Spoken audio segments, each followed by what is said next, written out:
আসসালামু আলাইকুম, কেমন আছেন সবাই? আশা করছি সবাই ভালো আছেন। তো প্রতিদিনকার মতো একটা নতুন ভিডিও নিয়ে চলে আসলাম। আজকে বাজারের ভিডিও দেখেন। এখান থেকে বড় একটা কাতলা মাছ আনা হয়েছিল, অনেক বড় কাতলা মাছ, জ্যান্ত ছিল। তো এই জন্য একটু পানি দেওয়া হয়েছিল, কিন্তু ওইটার তো কাটাকুটা সব ফালানো, ওইটার জীবন তো শেষই। আর এইখানে গুড়া মাছ আনা হয়েছিল, এগুলো আমার শাশুড়ি বাইসা নিছে, আর আমি আবার কাতলা মাছটা কাইটা নিছিলাম। তারপরে যে ছেলের পছন্দের ডালের বড়া বানাবো, ও এই বড়াটা অনেক পছন্দ করে, তো এই জন্য ভাবলাম ছেলেকে ডালের বড়া বানাই দেই। আর বাজার গুছানোর পরে যা রান্না করা যায় সময়ে কইরা ওইগুলাই রান্না করব।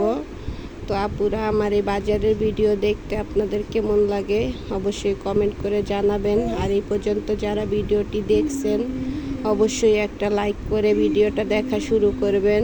আসলে এই কথাটা প্রতিদিনই বলি, কারণ ভিডিওতে আমার একদমই লাইক পড়ে না, অনেক মন খারাপ লাগে। এই কারণে এই যে এইখানে আমি গুঁড়া মাছটা সুন্দর করে বাছার পরে ধুইয়া এখন হাতে মাখায়া রান্না করব। তো এই যে দেখতেই পারছেন যে মাছের ভিতরে সমস্ত পেঁয়াজ, মশলা, লবণ, তারপরে আদা রসুন কাঁচামরিচও 2 ভাগ করে দেওয়া হয়েছে। যে এখানে আদা বাটাটা দিয়া দিছি, তেল দিয়া দিছি। তো এটারে আমি সুন্দর করে হাতে মাইখা তারপরে রান্না করব।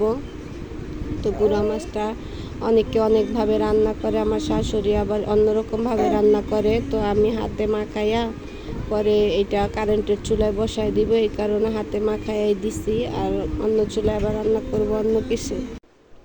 আমি এখানে কোনো রেসিপি শেয়ার করতেছি না, আমি যেইভাবে রান্না করি আসলে ওইভাবেই আপনাদের কাছে বলতেছি। রান্নাটা এক একজন এক একের মন মতন করে।